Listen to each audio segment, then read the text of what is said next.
بچه اینو یک دقت بکنین.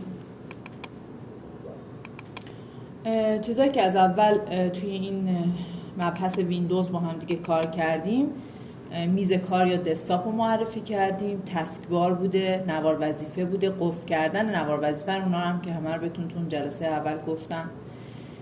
منوی شروع، آیکونا رو توضیح دادیم، اسمای فایلا رو گفتیم، اسم و پسوند کار با موس رو گفتیم بهتون، دبل کلیک، راست کلیک، چپ کلیک، درگ اند دراپ رو گفتیم، کار با صفحه کلید رو گفتیم.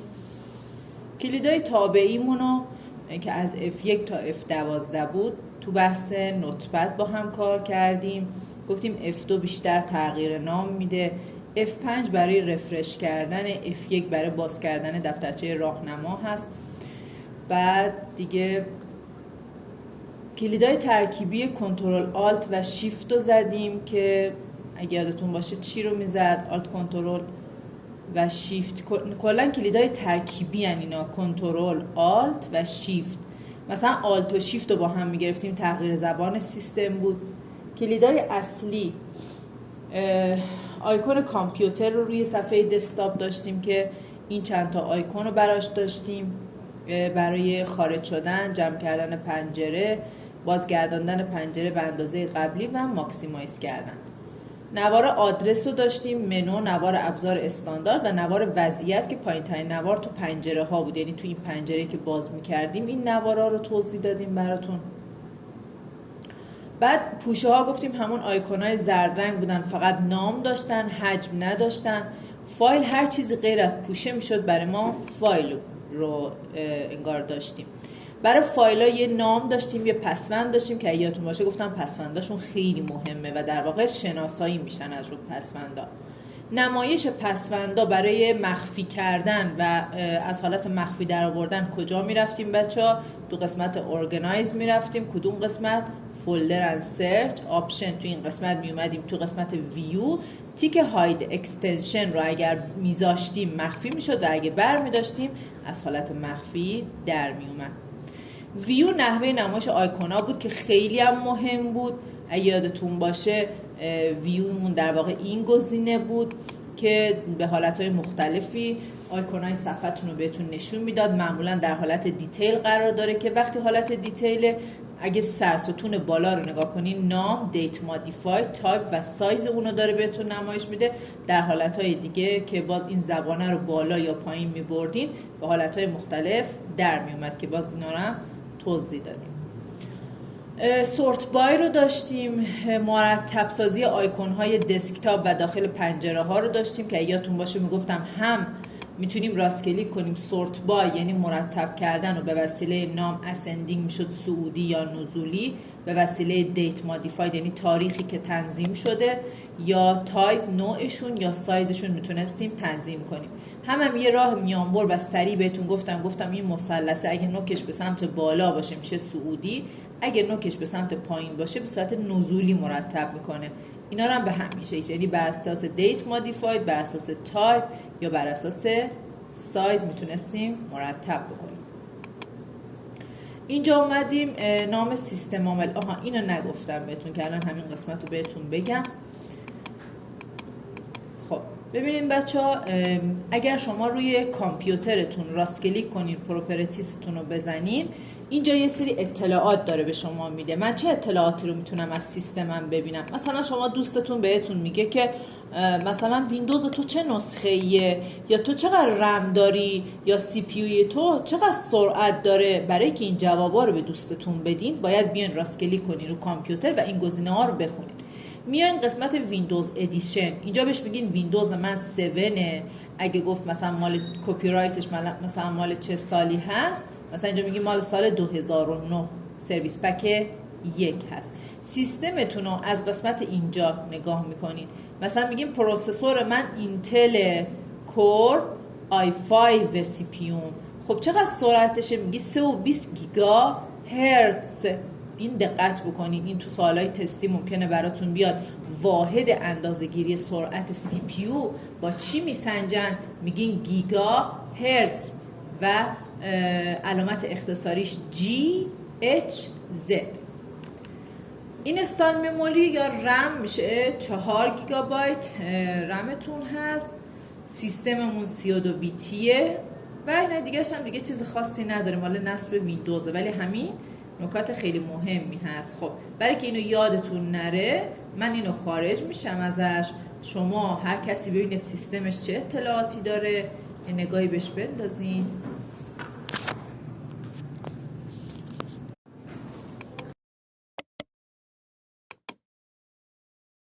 داشتم مرور میکردم برای بچه‌ها و رسیدم به این قسمت که روی آیکون کامپیوتر اگه راست کلیک پروپرتیز رو بزنیم اطلاعات کامپیوترمون رو میتونیم ببینیم، مثل نسخه ویندوزمون که ویندوزمون مثلا 7، مثل پروسسورمون که مثلا اسمش اینتل هست، واحد پردازش مرکزی گیگاهرتز هست که اینجا 3 و 20 گیگاهرتز سرعتشه. گفتم اینو یاد بگیرین مهمه. اینستال مموری یا رم 4 گیگابایت هستش که مثلا رممونه. بعد سیستم تایپ بمونم که 32 بیتیه. این خیلی مهمه بچه، وقتی نرم افزار دانلود میکنین یا مثلا میخواین نرم افزار برای سیستمتون بزنین، دیدین نرم افزار رو نوشته 64 بیتی یا 32 بیتی، باید بلد باشین سیستمتون چند بیتیه، وگرنه اون نرم افزاره براتون خوب کار نمیکنه. خب اینو گفتیمش. الان بریم ادامه. پس این تیکر هم گفتیم. بعد تو بحث حافظه ها اگه یادتون باشه که اینا رو بهتون گفتم، کلا گفتم حالا من بعداً بهتون جزوه رو میدم. در مورد واحدهای حافظه کیلوبایت، مگابایت، گیگابایت و ترابایت بحث کردیم. استاتیوس بار رو گفتیم که همون در واقع نوار وضعیت بود که بهش میگفتیم استاتیوس بار، یعنی این نوار پایین هستش تو این قسمت که باز من آوردمش اینجا. گیگاهرتز واحد سرعت سی پی یو هست. ساختار درختی یا ساختار شاخه‌ای اکسپلورر، هیرچری هم بچه بهش میگن، این جزء گزینه ها بود، یکی از سوالای امتحان بود.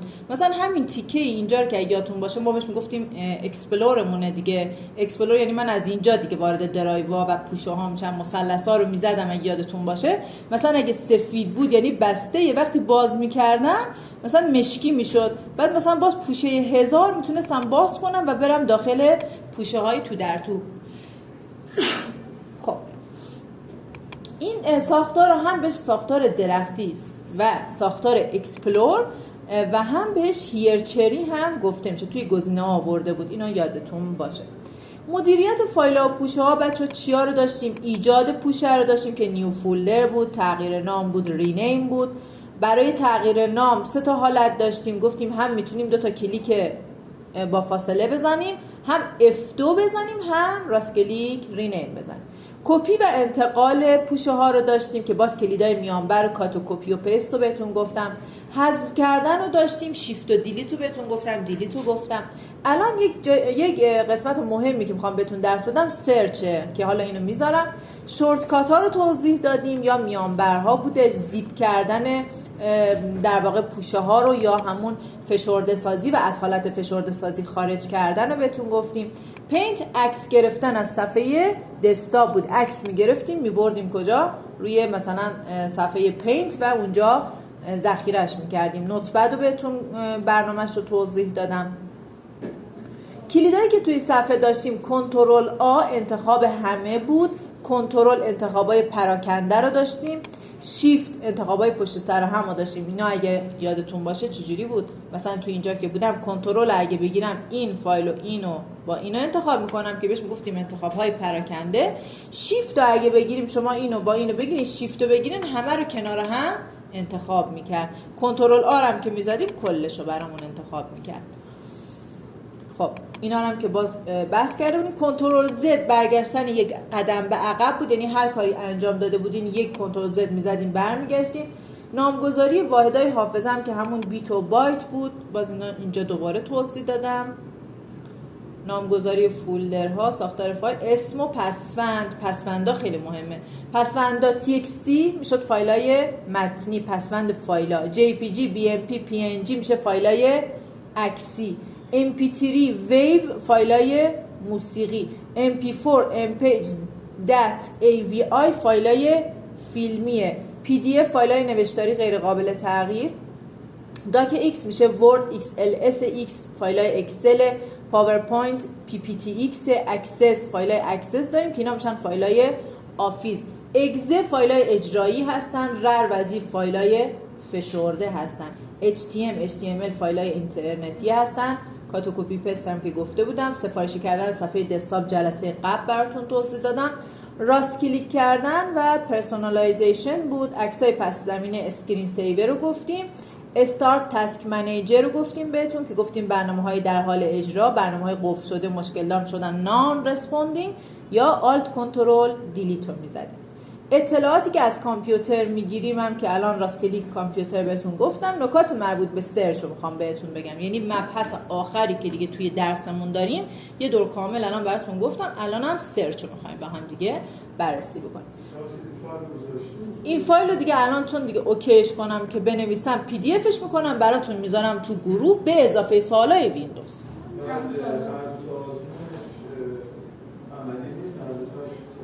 نگاه کنین سوالا اینطوریه که شما چه آیتی چه ویندوز میشینین پشت سیستم، مثلا میگم مثلا پشت این سیستم میشینی، سوالای آیتی که برات میاد یکی یکی سوالا رو میخونی، تستیه، از توی 4 تا گزینه انتخاب میکنی، تیک میزنی سوال بعد.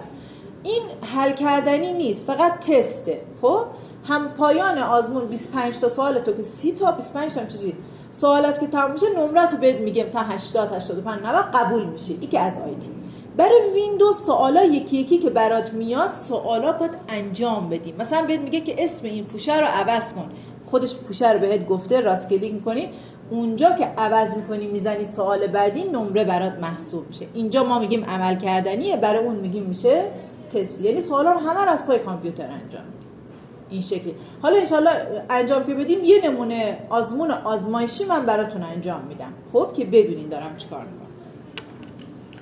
خب نکات مربوط به سرچ ها رو اینجا میخوام بهتون بگم. ببینیم بچه‌ها جستجو کردن این شکلیه که وقتی شما پنجره کامپیوتر رو باز میکنین، وقتی که من توی همین پنجره کامپیوتر که هستم یه گزینه این بالا داره میبینین که علامت ذره بینه.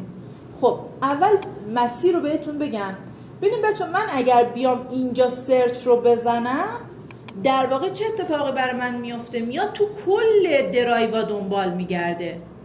اگه بیام درایو اچ رو باز کنم خودش نوشته سرچ لوکال دیسک اچ، یعنی میاد تو درایو اچ سرچ رو انجام میده. درسته؟ اگه من مثلا توی پوشه انیمه مثلا کلیک بکنم اینو باز بکنم این در واقع سرچ رو میاد اینجا برام انجام میده. درسته؟ بزنیم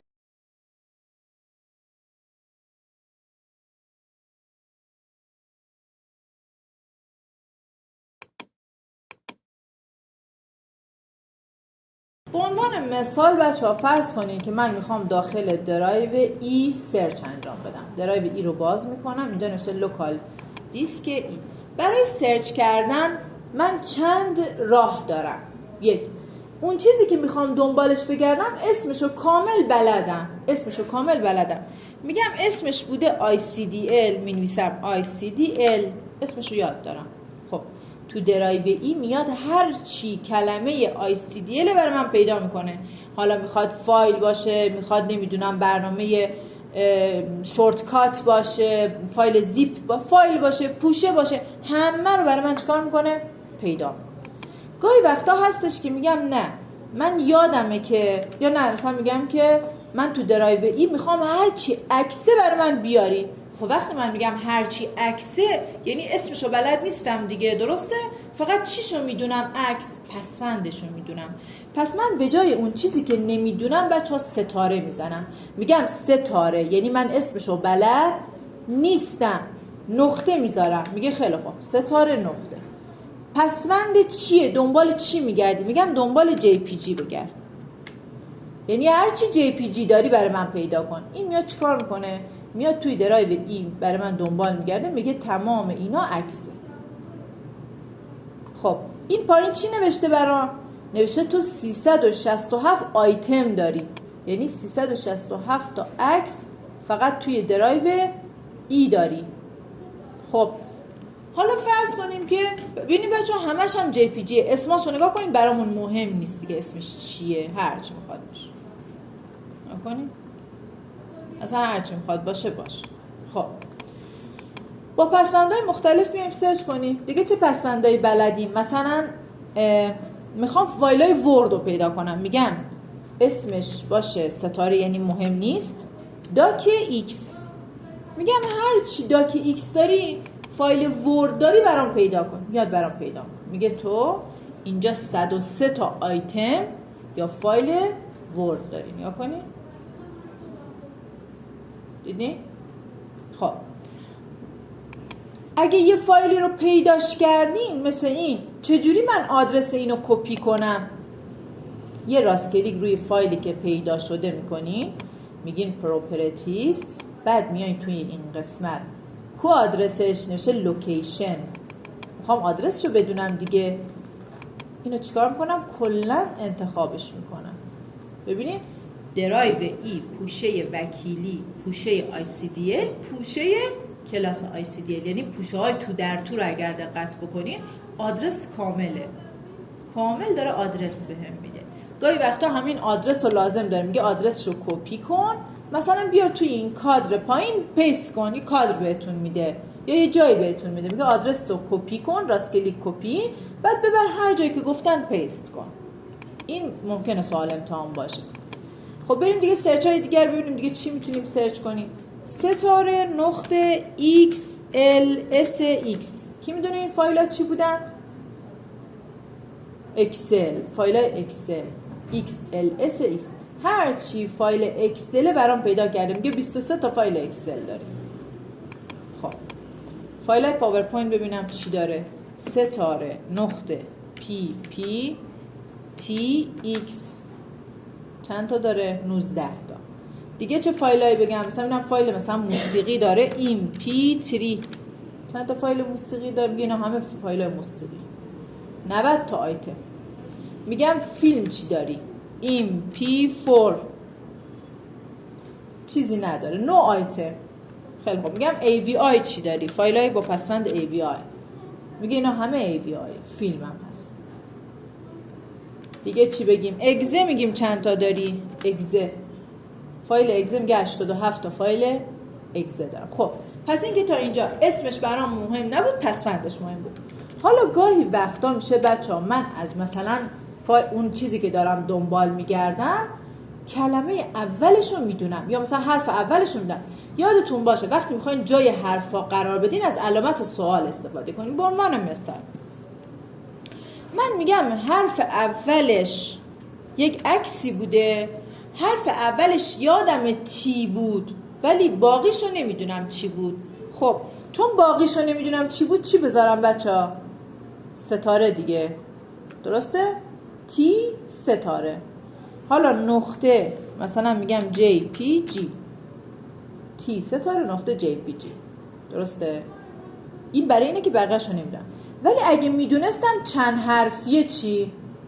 مثلا میگم که 5 حرفیه میخوام بهش بگم، میگم 1 2 3 4.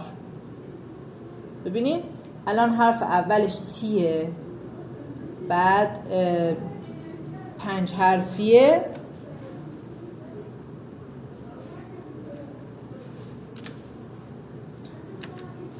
جی کجا بود؟ جی پی جی نکنی 5 حرفیه، حرف اولش تیه، باقیشو نمیدونم. ولی چون دیگه نیومدم ستاره بذارم. چرا بچه‌ها؟ چون اگه ستاره میذاشتم یعنی مثلا تعداد حروفش برام مهم نبود، ممکن بود 10 حرفی باشه، 20 حرفی باشه، 3 حرفی باشه. ولی وقتی بهش گفتم علامت سوال گذاشتم، یعنی بهش گفتم ببین فایل من 5 تا حرف داره، حرف اولش تیه، باقیش چیه؟ 4 تا علامت سوال گذاشتم براش و بعد نقطه JPG گذاشتم. این است دیگه. مثلا میگم بهش حرف اولش A هست، حالا نمیدونم اینو داره یا نه، خب ولی می‌نویسم مثلا 1 2 3 تا اینجا، حرف آخرش E باشه مثلا، نداره. چرا داره؟ آ، پس شد 4 حرفی، نه 5 حرفی، حرف اولش آ، حرف آخرش E، نقطه TX، T اصلا می‌بینیم داره.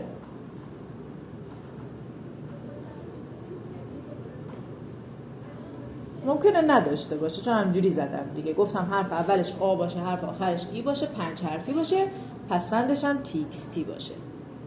ممکنه هم هست نداشته باشه. از اونجایی که داره میگرده احتمالاً نداره.